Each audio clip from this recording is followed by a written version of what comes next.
बिस्मिल्लाहिर्रहमानिर्रहीम, अस्सलाम वालेकुम। एक पाकिस्तान प्रोग्राम में खुश आमदीद। मैं हूं आपका मेज़बान ज़ौक़ अहमद। नाज़रीन, तहरीक लब्बैक फिर इस्लामाबाद पहुंच गई है। इस बार तहरीक लब्बैक के 3 मुतालबात हैं और इन मुतालबात पर हमारे तहरीक लब्बैक से 3 सवाल हैं। प्रोग्राम में आगे चलकर ये 3 सवाल पूछेंगे। डोनाल्ड ट्रंप पर हमले के बाद अमरीकी इस्टेब्लिशमेंट के खिलाफ उभरने वाले गुस्से पर भी बात होगी, लेकिन सबसे पहले जिक्र करेंगे तहरीक इंसाफ पर पाबंदी के हुकूमती फैसले का। नाज़रीन, हुकूमत तहरीक इंसाफ के खिलाफ अपना आखिरी कार्ड भी खेलने जा रही है। पार्टी पर पाबंदी का फैसला कर लिया गया। इसके लिए काबीना से मंजूरी ली जाएगी और फिर सुप्रीम कोर्ट में केस दायर किया जाएगा। हुकूमत का कहना है तहरीक इंसाफ के खिलाफ cipher case, foreign funding case, 9 मई के हमलों और अमेरिका में पाकिस्तान मुखालिफ करारदाद पास कराने के नाकाबिले तरदीद शवाहिद मौजूद हैं। बानी तहरीक इंसाफ समेत साबिक सदर आरिफ अलवी और साबिक डिप्टी स्पीकर कासिम सूरी के खिलाफ आर्टिकल 6 की कार्रवाई भी शुरू की जाएगी। तक साहब के जेल से बाहर आने की बात है तो बिल्कुल उन्हें पूरा हक हासिल है कि वो बाहर आने की भरपूर कोशिश करें। उसी तरह से हमें भी पूरा हक हासिल है कि जहाँ पे वो हैं उन्हें वहीं रखने की कोशिश करें। नाज़रीन, आज साने 9 मई मुकदमात की समाअत के दौरान बानी तहरीक इंसाफ ने तमाम इल्जामात मुस्तरद किए हैं और कहा है कि उस रोज वो तो वहां मौजूद ही नहीं थे। हुकूमती फैसले पर रद्द-ए-अमल देते हुए तहरीक इंसाफ ने कहा है कि कानून में इसकी कोई गुंजाइश नहीं। इस हुकूमत को आवाम की पजीराई हासिल नहीं, ये बड़े फैसले नहीं कर सकी। पार्टी रहनुमा असद कैसर ने कहा, हम भी हुकूमत के खिलाफ तहरीक अदम एतमाद ला सकते हैं। जो आए हुए गैर आईनी काम में मुलव्वस रहे उन लोगों के खिलाफ कार्रवाई होनी चाहिए। कि इस वक्त या कोई पार्टी नेशनल सिक्योरिटी थ्रेट है तो वो मुस्लिम लीग नून है। इंफॉर्मेशन मिनिस्टर ने जो बातें की तो उससे ये मुहावरा अब समझ में आया कि छोटा मुंह बड़ी बात। दूसरी जानिब पीपल्स पार्टी रहनुमा खुर्शीद शाह ने कहा, इस फैसले से पहले पीपल्स पार्टी को एतमाद में नहीं लिया गया। साबिक चेयरमैन सेनेट रजा रब्बानी ने कहा, सियासी जमात पर पाबंदी की बात जमहूरी असूल के खिलाफ है। ऐसे इकदाम से सियासी अफरा तफरी बढ़ेगी, मईशत पर मनफी असर पड़ेगा और जमहूरियत गैर मुस्तहकम होगी। जबकि शजील मेमन ने कहा कि इस सूरत हाल के जिम्मेदार बानी तहरीक इंसाफ खुद हैं।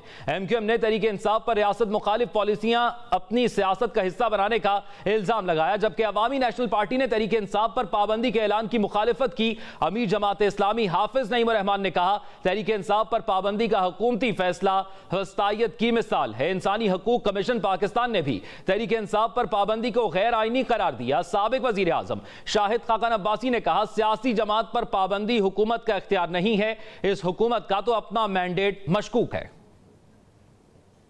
कर सकता हूं कि हिम्मत नहीं है ये करने की। इस बात की ना आईन पढ़ा है ना कानून को देखा है। आप कर क्या रहे हैं? आप मुल्क के हालात क्या किस तरफ लेके जा रहे हैं? कैसे मुल्क के मसाइल हल होंगे? नाज़रीन, मखसूस नशिस्तें तहरीक इंसाफ को देने के सुप्रीम कोर्ट के फैसले पर भी नून लीग ने नजरसानी दरखास्त दायर कर दी है और साथ ही हुक्म इम्तना की दरखास्त भी दायर कर दी गई है। दरखास्त में सवाल किया गया है कि क्या ऐसी पार्टी को मखसूस नशिस्तें मिलनी चाहिए जिसने लिस्ट ही जमा नहीं कराई।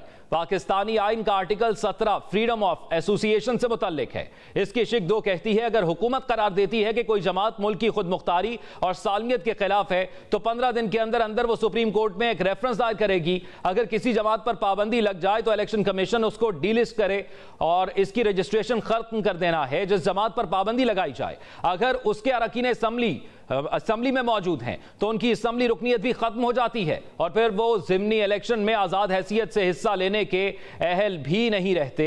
इससे पहले पाकिस्तान में 4 जमातों पर पाबंदी लग चुकी है। मुल्क की सियासी तारीख में पहली मरतबा 1954 में पाकिस्तान कम्युनिस्ट पार्टी पर पाबंदी लगाई गई थी। इस जमात पर यह इल्जाम था कि उसने रावलपिंडी साजिश केस में मुलव्वस होकर मुल्क दुश्मनी की और इसी बुनियाद पर मुल्क भर में जमात के वर्कर्स के खिलाफ क्रैकडाउन किया गया। 1971 में मशरकी पाकिस्तान में हालात खराब होने के बाद शेख मुजीबुर रहमान की अवामी लीग पर पाबंदी लगाई गई थी। 1971 में ही नेशनल अवामी पार्टी पर भी पाबंदी लगी थी।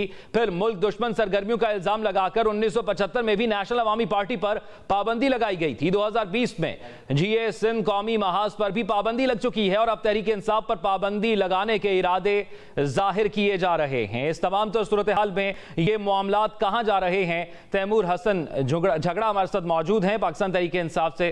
तैमूर सलीम झगड़ा साहब हमारे साथ मौजूद हैं। तैमूर साहब, ये फरमाइएगा, 5 बुनियादी इल्जामात आपकी जमात पर लगाए जा रहे हैं, जिसके बाद हुकूमती जमात इस वक्त आप पर पाबंदी लगाने की बातें कर रही है। मैं वो 5 इल्जामात आपके सामने रख देता हूं, आप उन पांचों के जवाब दे दीजिएगा। सबसे पहला बुनियादी इल्जाम आप पर साइफर केस का है, जिस पर इमरान खान ये कह चुके हैं कि लेट्स प्ले विद इट, उनकी ऑडियो मौजूद है। दूसरा बुनियादी इल्जाम आप पर यह लगाया गया है कि ममनुआ फंडिंग पर भी आप मुलव्विस रहे हैं और 6 साल तक टाल मटोल करते रहे हैं। तीसरा 9 मई का इल्जाम आप पर लगाया गया है, इसमें कहा गया है कि कौमी तंसीबात पर हमले किए गए और इत्तफाकन कह लें आपकी लीडरशिप उन तंसीबात के इर्द गिर्द मौजूद रही है। फिर चौथा इल्जाम आपके यह लगाया गया कि IMF के साथ मुआहिदा तोड़ने की साजिश आप लोगों ने की, आपने खुद खत लिखा और शौकत तरीन साहब की ऑडियो भी सामने आ गई। और पांचवा इल्जाम आप पर यह लगा है कि अमेरिका में बैठकर आप लॉबिंग कर रहे हैं, लॉबिंग फर्म्स आपकी जानिब से हायर की गई हैं। अब बताइएगा किस तरह दिफा करेंगे इन सब का?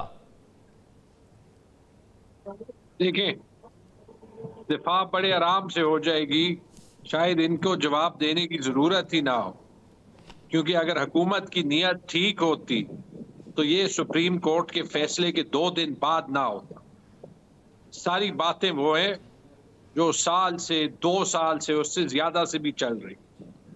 मैं सबसे पहले PMLN का शुक्रिया अदा करता हूं कि उन्होंने आज, अगर उनकी नीयत में, अगर उनकी जमहूरियत को कमिटमेंट में कोई 1% भी अभी किसी के जहन में शक था ना कि ये एक जमहूरी पार्टी है, तो आज वो खत्म हो गया। और मैं अभी तो अपील करता हूं सारी पार्टी से, पीपल्स पार्टी हो या अपोजिशन पार्टीज हो, मीडिया से, सारे ओपिनियन मेकर्स से, सारे स्टेक होल्डर्स से, अब this is the time to take a stand, because ये लोग पाकिस्तान को तबाह और बर्बाद कर रहे हैं। जहां तक 5 इल्जामात का ताल्लुक है, साइफर का केस का तो कोर्ट ने फैसला कर लिया, उसके बाद क्या रहता है। जहां तक IMF की बात है, इनका ट्रैक रिकॉर्ड देख लें। जब FATF का जो है वो लेजिस्लेशन हो रही थी, जब IMF का डील हो रहा था, ये पार्लियामेंट के फ्लोर पे कह रहे थे गद्दारी। आप मेरे खत की बात करें, जाके देख लें, उस खत पे टॉप लेफ्ट हैंड कॉर्नर में नाम किसका लिखा था, MIFTAH, Miftah, ISMAIL, Ismail. The last I know, जो आखिरी मुझे पता है, मिफ्ता इस्माइल उस वक्त फाइनेंस मिनिस्टर ऑफ पाकिस्तान जी। और मेरे ख्याल में ये चीज सबको देखनी चाहिए। तीसरी बात आ गई, आपने 9 मई के मुकदमात के हवाले से आपके लीडर पर इसके केसेस बन रहे हैं। 9 मई पे मैं आ रहा हूं। फॉरेन फंडिंग की बात आ गई, बहुत साल से ये बात चल रही है। हमेशा जैसे कहा था, PTI के सिस्टम्स देख लें, बाकी पार्टियों के देख लें, आपको वो भी पता चल जाएगा।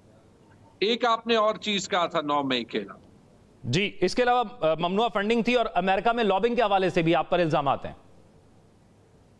वेरी गुड, धांधली इन्होंने की, राइटली। कांग्रेस ने जो है वो 368-7, अभी भी स्टेट डिपार्टमेंट जो है वो शायद कांग्रेस को सपोर्ट ना करे, लेकिन चूंकि हाउस ऑफ रिप्रेजेंटेटिव्स है और पाकिस्तानी अमेरिकन ने लॉबिंग की, उनका हक है। कल पाकिस्तान के फायदे में ये होगा कि पाकिस्तानी जो आवाज है अमेरिका की सियासत में वो इतनी मजबूत है। उन्होंने कहा तो ये इलेक्शन चोरी करेंगे तो दुनिया चुप बैठी रहे। नहीं, किसी भी दूसरे मुल्क को आप मुदाखलत की इजाजत तो नहीं दे सकते ना कि वो आपके अंदरूनी मामलात में मुदाखलत करे। ये तो आपका ही मौक़िफ़ था, आपका ही बयानिया था। जी, ये मुदाखलत नहीं है, क्योंकि जब पाकिस्तान कश्मीर पे बात करता है, जब पाकिस्तान फलस्तीन पे बात करता है, ये मुदाखलत नहीं होती। आपने अमेरिकन USAID से $16 मिलियन लिए इलेक्शन कमीशन में रिफॉर्म के लिए। जब आप उनसे पैसे लेते हैं, इलेक्शन ठीक कराने के लिए पैसे लेते हैं, एड लेते हैं, तो फिर ये गिला ना करें कि कांग्रेस क्यों कहती है कि वो नहीं। मुदाखलत तो यही होती है ना, पाकिस्तान के अंदर एक झगड़ा साहब, एक अदालती निजाम मौजूद है, उस अदालती निजाम के अंदर आप मौजूद हैं और आपको जो आपको इंसाफ चाहिए आपको वो मिल रहा है। देखें, अदालतें रिलीफ नहीं, इंसाफ ही देती है ना। एक सेकंड, ये दो चीजें, एज आई सेड, अमेरिका की कांग्रेस की मर्जी के वो क्या कर रही है। काश कि कोई भी पार्टी पाकिस्तान में इतनी मजबूत होती कि वो 375 में से 368 लोगों का वोट जो है वो स्वे कर सकती। ठीक है, अगर इनकी अपनी दामन में जो है वो कुछ छुपाने का है तो आई एम सॉरी, ये ना करें। आई होप कि पाकिस्तान में अदालती निज़ाम कंसिस्टेंटली मौजूद हो। ये तो मैं सलाम पेश करता हूं उन जजेस को जिनके बेडरूम्स में कैमरा लगने के बावजूद वो इंसाफ के साथ खड़े हुए। उसके 2 दिन बाद जब ये हुकूमत का इकदाम आया ना, लीगली मुझे नहीं पता, ये कंटेम्प्ट ऑफ कोर्ट है, अभी 9 मई पे भी आते हैं।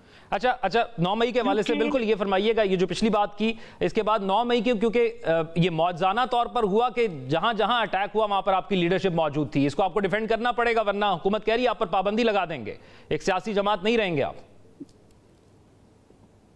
यार अदालतों में चल रहा है, हमने मुजम्मत की है, हर किसी ने इंडिविजुअली की है, कलेक्टिवली की है, लेकिन पॉइंट पे आ जाए। मेरे ख्याल में देखें, ये हुकूमत ने खुद ही वो सारी डिस्कशंस खोल दी हैं जो बेहतर है कि आगे चलते।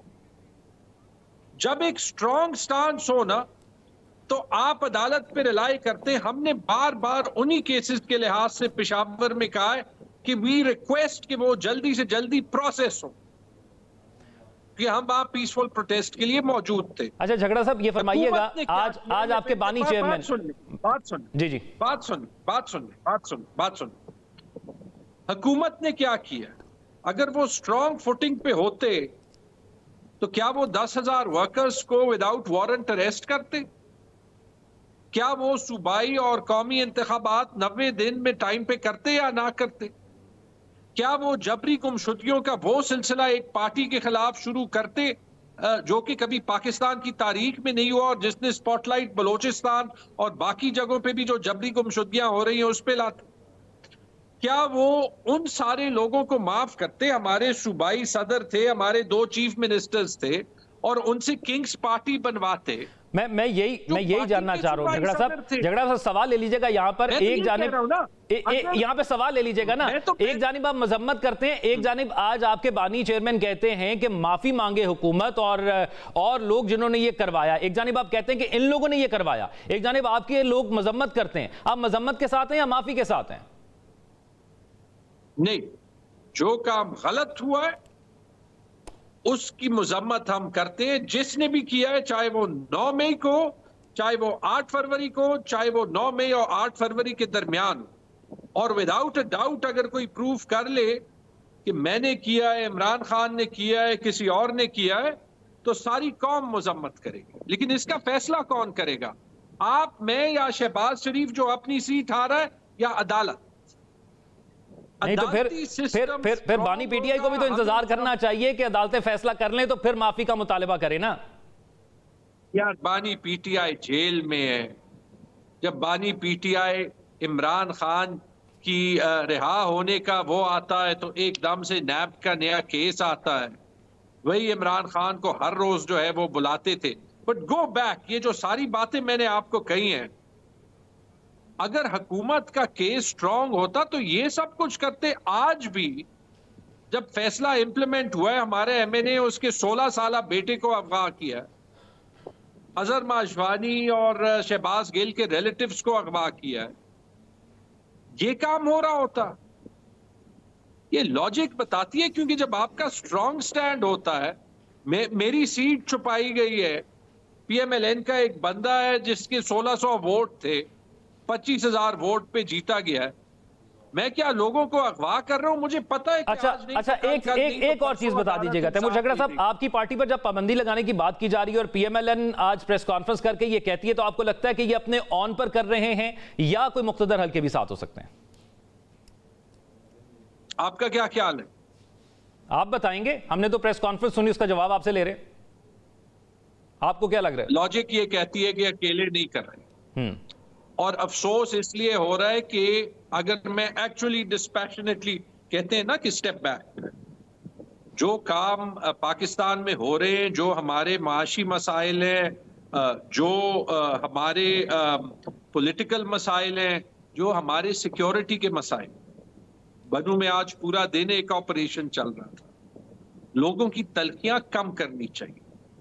एक लड़का था, पीटीएम से ताल्लुक था, उसको मारा गया, ही पास्ड अवे।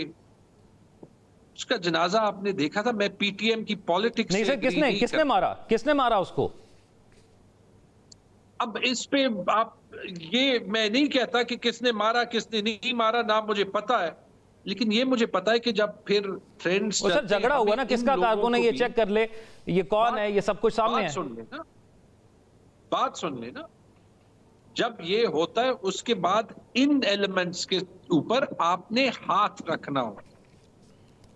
तो गद्दार में, क्योंकि जो इंपॉर्टेंट चीज है वो ये है कि अगर आप वहां पे सेंटिमेंट देख लें, आप लोगों को एलियनेट नहीं करते। जो पीटीआई की सारी फॉलोइंग है और कुछ नहीं, तो तकरीबन 19 मिलियन लोगों ने तो वोट दिया है ना, और शदीद प्रेशर के बावजूद वोट दिया है। 34% रिगिंग के बाद भी वोट दिया है, तकरीबन 60% रिगिंग से पहले वोट दिया होगा। आज देख लें, आज बर्तानिया में 34% वोट के साथ लेबर पार्टी की 2/3 मेजॉरिटी आई। नहीं तो मुज़ाकरात की दावत तो आपको दी जाती है ना। अगर हम पाकिस्तान की सियासत पर रहे तो मुज़ाकरात की दावत तो वज़ीर आज़म ने ऑन द फ्लोर आपको दे दी। और फिर ये जो आपने जिक्र किया कि केपी की सूरत हाल के हवाले से, सिक्योरिटी की सूरत हाल के हवाले से, तो जिन लोगों के खिलाफ आपने ऑपरेशन करना था उनसे आपने मुज़ाकरात शुरू कर दिए, आपने लोगों के जख्मों पर नमक छिड़का। आई विश के थोड़ी सी हम फैक्ट चेकिंग करते। ये सच है कि ये बातचीत, ये स्ट्रैटेजी की बिस्मिल्लाह जो है वो इमरान खान साहब के वक्त में हुई, और उस वक्त की एस्टेब्लिशमेंट ने साथ की होगी, क्योंकि नेशनल सिक्योरिटी का मसला है, सिविल मिलिट्री डिसीजन मिल के होता है। ये भी सच है कि एक्चुअल मुज़ाकरात जून 2022 में हुए और राना सनाउल्लाह साहब ने उसको डिफेंड किया, और सारा जो फुटेज है वो मौजूद है, न्यूज़पेपर हेडलाइंस में मौजूद है। और जब आप उसको पॉलिटिसाइज करते हैं, आप इतनी संगीन सूरत हाल को ट्रिवियलाइज कर रहे हैं। ये भी सच है कि अगर आपने ऑपरेशन करना है तो आप अपनी दामन में देख लें कि ये 2-3 साल हुए, आपकी रिस्पॉन्सिबिलिटी रही है, आपने फाटा के लिए किया क्या है। अभी बजट आया है, 80 अरब रुपए का डेफिसिट फाटा के एम्प्लॉइज की तनख्वाहों के लिए। तो मुझे ये बताए कि और ये सेंटर की आईनी जिम्मेदारी है, क्योंकि नया एनएफसी नहीं हुआ। 70 साल आपने फाटा में इन्वेस्ट नहीं किया। अभी जो है फेडरल ब्यूरोक्रेसी दोबारा अपनी गेम कर। मुझे पता है कितना मुश्किल था, क्योंकि जब मैं फाइनेंस इस पर सर किसी और दिन बड़ी तफसीलन बात करेंगे, लेकिन आज का मुद्दा पाकिस्तान तहरीक इंसाफ पर बैन लगाना और जो आप पर इल्जामात थे उसके जवाबात आपसे जानना था। बहुत शुक्रिया। तैमूर झगड़ा साहब हमारे साथ मौजूद थे और उनकी जानिब से कहा जा रहा है कि ये तमाम तर मामलात जो हैं वो अदालतों के अंदर चल रहे हैं और इसको वो भरपूर तरीके से डिफेंड भी कर लेंगे और पार्टी पर किसी किस्म का बैन भी नहीं लगने देंगे। अब हुकूमत की एक अहम इत्तेहादी जमात है जो कि पाकिस्तान पीपल्स पार्टी है। पाकिस्तान पीपल्स पार्टी क्या मौक़िफ़ रखती है? क्या वो बतौर सियासी जमात तहरीक इंसाफ पर बैन लगने देगी या उसकी मुखालिफत करेगी? इस पर बात करेंगे। हसन मुर्तज़ा साहब हमारे साथ मौजूद हैं। हसन मुर्तज़ा साहब, बहुत शुक्रिया आपके वक्त का। ये फरमाइएगा, पाकिस्तान तहरीक इंसाफ को बतौर सियासी जमात जो है वो बैन लगाने की बात की जा रही है, आर्टिकल 6 लगाने की बात की जा रही है, पाकिस्तान पीपल्स पार्टी क्या मौक़िफ़ रखती है? तो बहुत शुक्रिया, आपने बड़ा अहम मौजू है जिस पे बात के लिए मुझे मौका दिया। गुजारिश ये है कि किसी जमात को बैन करना और किसी पे आर्टिकल 6 की कार्रवाई करना दो मुख्तलिफ चीज़ें हैं। सबसे पहली बात तो ये है कि मैं नहीं समझता कि पाकिस्तान पीपल्स पार्टी के किसी भी रहनुमा से उनका कोई राब्ता हुआ हो या कोई ऐसी डिस्कशन हुई हो या कोई चीज़, मैं नहीं समझता कि ये बात उनकी दुरुस्त है। चेयरमैन भी अब्रॉड हैं, इधर हैं नहीं। और जहाँ तक ताल्लुक है किसी भी सियासी जमात को बैन करना, मैं पाकिस्तान पीपल्स पार्टी का एक छोटा सा कारकुन हूँ और मैं नहीं समझता कि पाकिस्तान पीपल्स पार्टी इस मिजाज की जमात है कि वो किसी भी सियासी जमात को बैन करने का सोचेगी या उसमें उसकी राय शामिल होगी। हमारी समझ से बालातर है कि ये उन्होंने कैसे बयान दे दिया कि हमने इत्तेहादियों को भी एतमाद में लिया है। ये बात मेरा हसन साहब ये फरमाइएगा, आप इनकार नहीं कर रहे, अगर मुशावरत की जाए तो फिर आपकी जमात सोचेगी? नहीं देखें, मैं जमात का तो तब हो ना जब जमात से कोई राब्ता हुआ हो। मैं तो कह रहा हूँ कि मैं एक कारकुन हूँ, मैं नहीं समझता कि किसी भी सियासी जमात को बैन करना चाहिए। पाकिस्तान पीपल्स पार्टी तो एक अवामी जमहूरी जमात है। हमने हमेशा अवामी जदोजहद पे यकीन रखा है। हम किस तरह कह सकते हैं कि किसी भी सियासी जमात को बैन किया अच्छा जाए। हसन साहब, आप क्या समझते हैं कि ये एक वाहिद जमात की अपनी ख्वाहिश होगी, या ये वो खुद करना चाह रहे होंगे, या मुख्तदर हलकों की भी ये ख्वाहिश उनके साथ होगी और उनको फ्रंट मैन के तौर पर इस्तेमाल किया जा रहा है? देखिए, ये तो वो खुद से ही बता सकते हैं कि ये उनकी ख्वाहिश है या किसी की ख्वाहिश पे अमल करना चाहते हैं। ये तो उनका, अगर आप उनसे राब्ता करें और वो आपको इसका सही जवाब दे सकते हैं। मैं तो अपने राब्ते का कह रहा हूँ कि हमारे साथ मेरा नहीं ख्याल कि किसी का कोई राब्ता हुआ हो, और पीपल्स पार्टी इस मिजाज की नहीं है। ठीक है, पीपल्स पार्टी इस मिजाज की नहीं है। ये फरमाइएगा मुर्तज़ा साहब, नेशनल अवामी पार्टी पर जब बैन लगा था तो वो भुट्टो साहब का दौर इक़्तिदार था, 1975 में ये बैन लगा था, तब ये काबिल कबूल था बैन, तो इसलिए आपसे सवाल करना लाजमी बनता है यहाँ पर। बिल्कुल, यकीनन आप दुरुस्त कह रहे हैं, आपका सवाल बनता है। हालात व वाक़यात जो हैं वो मुख्तलिफ हैं। अगर आप इस तनाजुर में तो देखें तो पाकिस्तान पीपल्स पार्टी के साथ जो होता रहा है और पाकिस्तान पीपल्स पार्टी ने उसको जिस अंदाज में बर्दाश्त किया है, मैं नहीं समझता कि अब आपको 1975 के सवालात करने की कोई ज़रूरत महसूस हुई हो। हम तो सड़कों पे असैसिनेट होते हैं और फिर भी पाकिस्तान खप्पे का नारा लगाते हैं। हम तो बेहतरीन इंतकाम भी जमहूरियत को कोई वाज़ेह तौर पर मौक़िफ़ लेकिन पीपल्स पार्टी का हसन मुर्तज़ा साहब सामने नहीं आ रहा। कोई कह रहा है कि हमें एतमाद में नहीं लिया गया इसलिए, और हमारा नाम शामिल कर लिया गया हमारे से बगैर पूछे। तो ये बहुत से सवालात अभी भी मौजूद है। बहुत शुक्रिया, आप हमारे साथ मौजूद थे। अब इस पर कानूनी तौर पर क्या हो सकता है, इस पर बात करेंगे। हमारे साथ एतजाज़ अहसन साहब मौजूद हैं और उनके साथ साथ मोइज़ जाफरी साहब भी हमें लेटर ऑन ज्वाइन करेंगे। लेकिन एतजाज़ अहसन साहब, मैं आपकी जानिब आना चाहूँगा। ये फरमाइएगा कि इस तमाम तर सूरत हाल के अंदर आप ये जो आज हुकूमत ने अपनी ख्वाहिश का इजहार किया है, अता तारड़ साहब ने एक तवील प्रेस कॉन्फ्रेंस की, उसमें ऑडियोज चलाई, वीडियोज चलाई और कहा कि ये 5 से 6 बुनियादी सवाल हैं जिसकी बुनियाद पर हम पाकिस्तान तहरीक इंसाफ को बैन कराने जा रहे हैं। तो कानूनी तौर पर आप कैसे देखते हैं और आपकी अपनी जाती राय क्या है इसमें?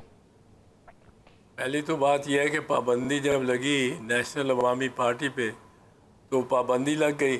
उन्होंने अपना नाम बदला, ANP जो आजकल है अवामी नेशनल पार्टी बनाया, और वो पाबंदी ख़त्म हो गई, नई पार्टी रजिस्टर हो गई। 2-4 नए नाम लिए, बाकी सारे पुराने ही थे। तो इससे तो कोई इतना आसान कोई कुछ हासिल नहीं होगा हुकूमत को। मैं तो हैरान हूँ कि कौन से लोग, कैसे लोग मशवरे दे रहे हैं इस हुकूमत को, और कितनी हिमाकतें करने चली है। आप ये देखें कि ये जब करेंगे रेफरेंस, ये फ़ैसला हुकूमत ने नहीं करना कि ये पार्टी रहनी चाहिए या पार्टी काम कर सकती है पाकिस्तान में, सियासत कर सकती है कि नहीं।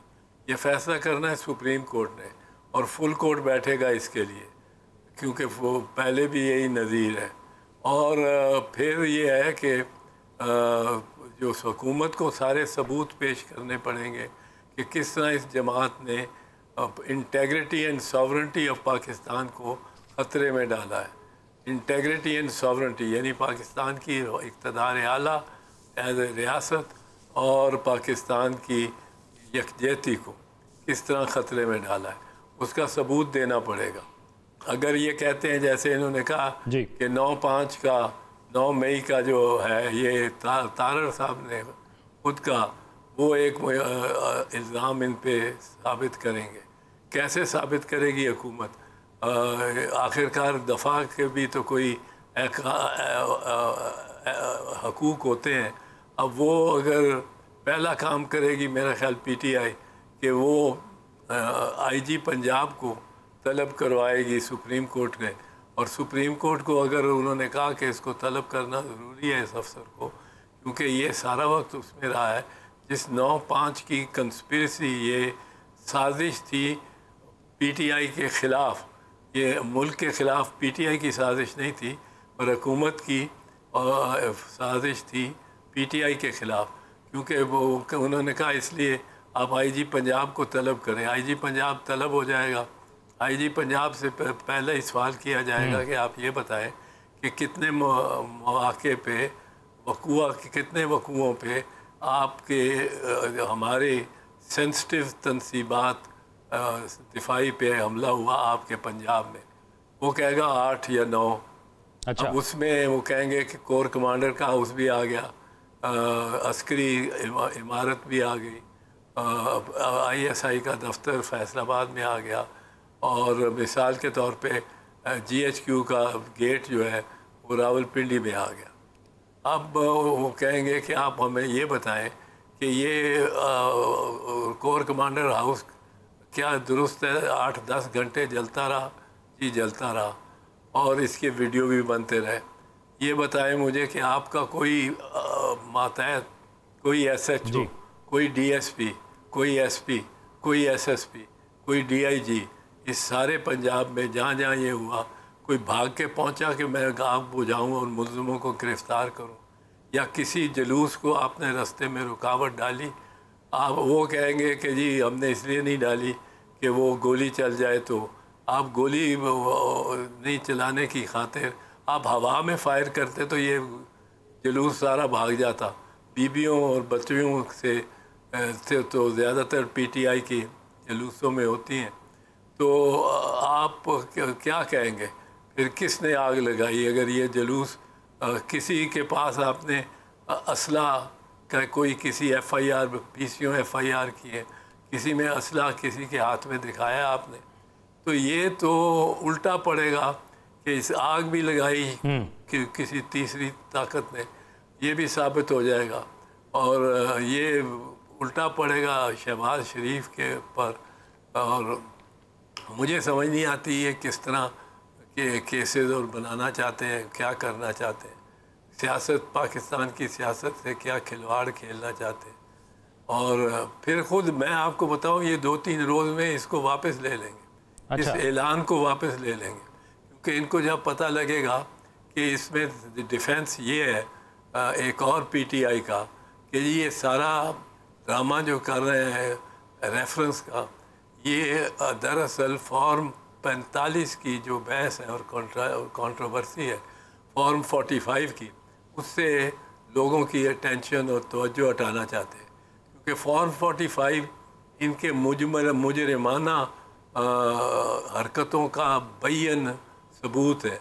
आपको याद होगा कि चंद माह पहले फॉर्म 45 को 40-50 फॉर्म 45 जो कि इलेक्शन कमीशन ने ख़ुद अपनी वेबसाइट पे लगाई थी कि ये जेन्युइन, ये असल फॉर्म 45, जिनमें बहुत फिगर्स काटे हुए थे, ओवर राइटिंग की थी, टेम्परिंग की थी। मियाँ नवाज शरीफ के फॉर्म 45 और यास्मीन राशिद का फॉर्म 45, मियाँ नवाज शरीफ को टेम्परिंग करके वो ये ख़ुद ऑफिशियल वेबसाइट से लोगों ने डाउन किए हुए ये जो फॉर्म्स 45 है, और उनको मियाँ नवाज शरीफ, ठीक है, ये मामला सिर्फ यहाँ तक तो महदूद नहीं है, तदूद नहीं है एतजाज साहब, ये मामला और भी आगे बढ़ता है। मैं इस सवाल से भी आपसे जानना चाहूँगा, लेकिन मोइज़ जाफरी साहब ने भी ज्वाइन किया है। मोइज़ साहब, ये फरमाइएगा, अगर हुकूमत कामयाब हो जाती है पाबंदी लगवाने में पाकिस्तान तहरीक इंसाफ पर बतौर एक सियासी जमात, तो जो MNAs इलेक्ट हुए हैं, जो MPAs इलेक्ट हुए हैं और दीगर जो उनके कायदीन हैं, उनका क्या मामला होगा? उन पर क्या वो आज़ाद हैसियत में फिर तसव्वुर होंगे या ताहयात नाअहली लग जाएगी? किस तरह से उनको देखा जाएगा या किस तरह से वो रहेंगे? जी बहुत शुक्रिया, आपने मौका दिया। माजरत में थोड़ी तखिया, मेरे ख्याल में ये बहुत वाज़ेह है आइन में और कानून में कि अगर वफाकी हुकूमत इस तरह की बात करती है तो उसके अंदर कोई वक़्त नहीं होती जब तक कि सुप्रीम कोर्ट उसके ऊपर एक तस्दीक़ मोहर ना लगाए। जब सुप्रीम कोर्ट का मतलब ये होता है कि सुप्रीम कोर्ट यानी तमाम जजेस बशमूल चीफ जस्टिस अगर मोहर लगा दे तो उसके बाद फिर ये फैसला किया जाता है कि ये तमाम लोग जो हैं वो उनकी पॉलिटिकल पार्टी यानी कि सियासी जमात जो है वो डिसॉल्व हो गई, और उस डिसोल्यूशन के बाद वो सब लोग जो हैं वो नाअहल करार दिए जाते हैं। लेकिन मेरे ख्याल में ये बात बहुत दूर है। ये अताउल्लाह तारड़ साहब ने दोपहर के अंदर टाइम भरने के लिए एक बात कर दी, मेरी नजर में इसके ऊपर फॉलो थ्रू मैं ये चीज आपसे भी जानना चाहूंगा मोहित साहब कि क्या इतना आसान है किसी जमात पर पाबंदी लगवा देना, इसका प्रोसेस क्या होगा ये भी बताइएगा। नहीं जी, बिल्कुल आसान नहीं है।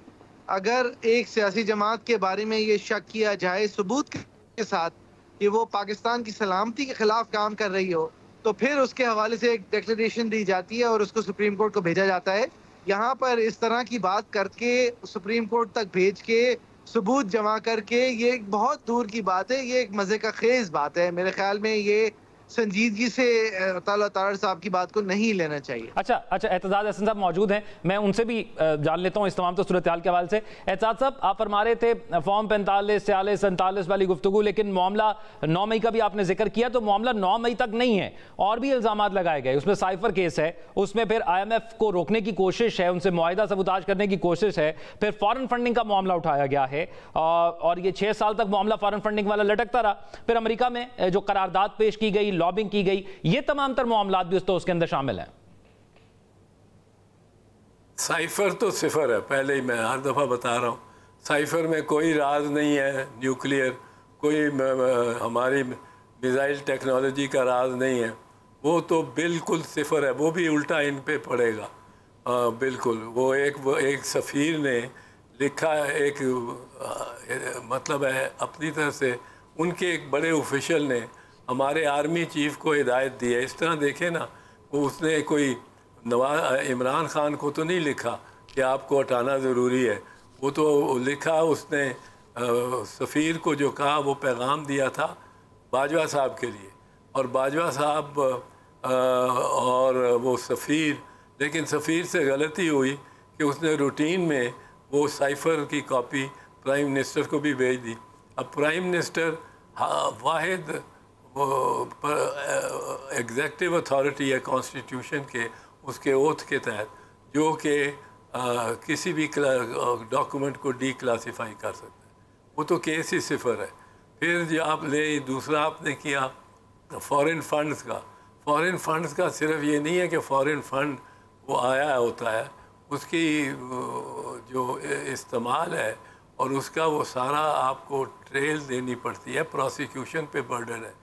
वो आप यूँ ही समझें कि बाहर से अगर पैसे आ रहे हैं तो वो आ रहे हैं ज़रूरी इसके लिए तखरीबकारी के लिए, ये सब पार्टीज़ को आते हैं, पास आते हैं।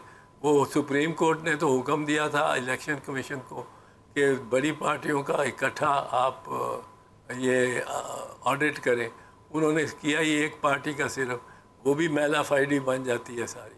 और फिर 5 जो प्रोसिक्यूशन इन्होंने की हैं, जब ये हार गए हैं, वो बरी होता गया है, फिर इनको ये सोचा है कि अब ये हम निकालें, क्योंकि फॉर्म 45 से हमने तवज्जो उठानी है। असल में सारी बात, और जहाँ आके ये मुस्लिम लीग नवाज फंस रही है, वो फंसी हुई है, वो फॉर्म 45 में।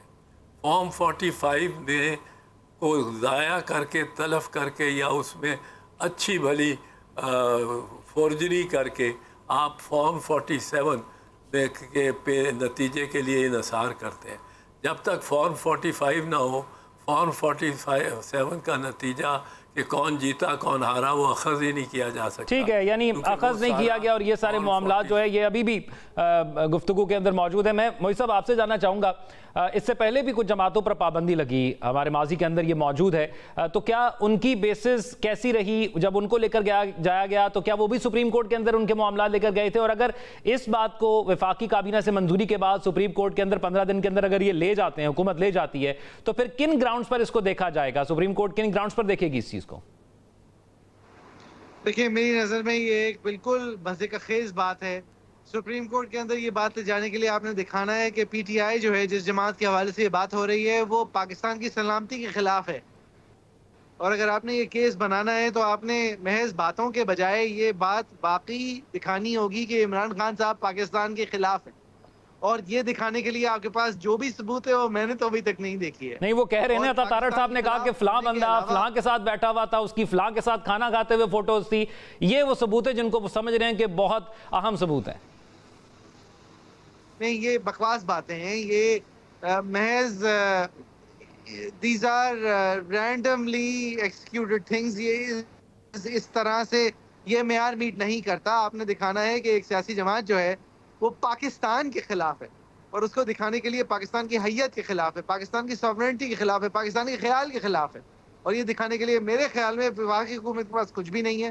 वफाकी हुकूमत इस वक्त डेस्परेट है और डेस्परेट हरकतें कर रही हैं। और उनमें से एक हरकत ये थी कि अताउल्लाह ताड़ साहब जो है दोपहर में आ गए, उन्होंने एक बात की, आप सबने दिखा दी, लेकिन इसके पीछे जो है वो वक़्त कुछ नहीं है। ठीक है, इसके पीछे वक़्त कुछ नहीं, ये उन्होंने एक बयान तो जारी कर दिया, लेकिन इसको साबित करने के लिए उनको बहुत से मामलात को जो है वो देखना होगा। मैं एक आखिरी सवाल आपसे ये जानना चाहूँगा, इत्तेहादी जमातों का उनके साथ होना ये किस हद तक ज़रूरी होगा?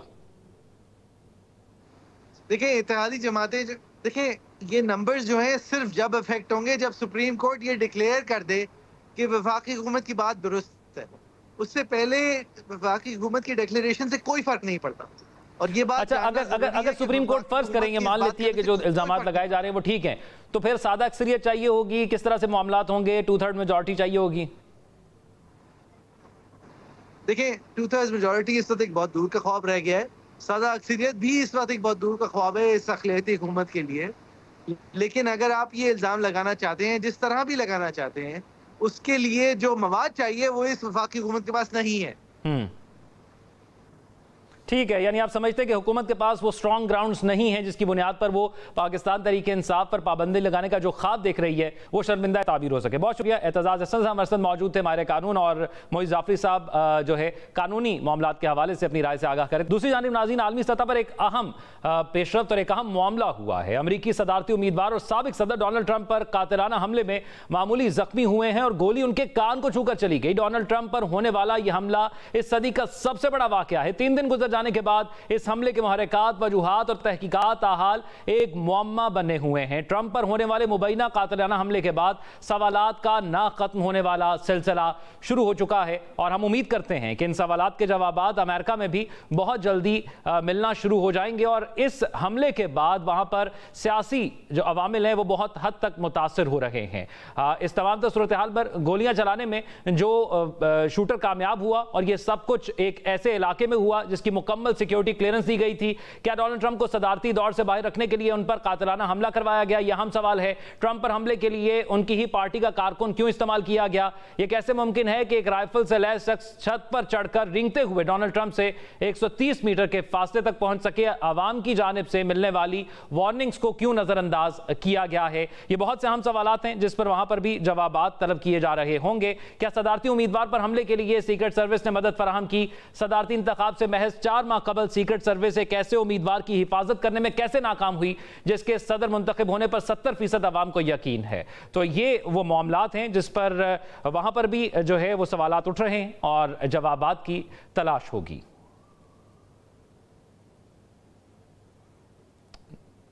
अगर हम आपके सामने चंद हकायक नाज़रीन रखे हुए हैं, जिस वक्त डोनाल्ड ट्रंप पर गोलियां लगी वो कुछ देर के लिए नीचे झुके, उन्हें सीक्रेट सर्विस एहलकारों ने घेरे में ले लिया, लेकिन दोबारा खड़े होकर उन्होंने मुक्का लहराकर फाइट के नारे लगाए हैं। जबकि इस हवाले से बात करें तो डोनाल्ड ट्रंप पर कातिलाना हमले के बाद अमरीकी सियासत में तशद्दुद बढ़ने के खतरात में इजाफा हो गया है। ट्रंप की जानिब से फाइट के नारों से दिखाई दे रहा है कि यह लड़ाई अब खत्म नहीं हुई है बल्कि यह मार्का जारी रहेगा। लेकिन अमरीकी सदर जो बाइडन ने सियासत के दर्जा हरारत को कम करने का मुतालबा किया है। उन्होंने मुतनब्बे करते हुए कहा है कि अमरीकी सियासत को कभी भी कत्ल का मैदान नहीं बनना चाहिए। बतौर अमरीकी सदर सुबकदोशी के बाद से डोनाल्ड ट्रंप कानूनी मसाइल का शिकार रहे। 6 जनवरी 2021 को कांग्रेस की इमारत पर ट्रंप के हामियों के हमले की यादें अभी महव नहीं हुई थी कि सदारती मुहिम के आगाज पर ही Donald Trump hush money case में मैनहट्टन क्रिमिनल कोर्ट में 34 फौजदारी जराइम में कसूरवार पाए गए। डोनाल्ड ट्रंप सजा के मुर्तकिब होने वाले पहले अमरीकी सदर हैं, लेकिन उनके वकील का दावा है कि अदालत की जानिब से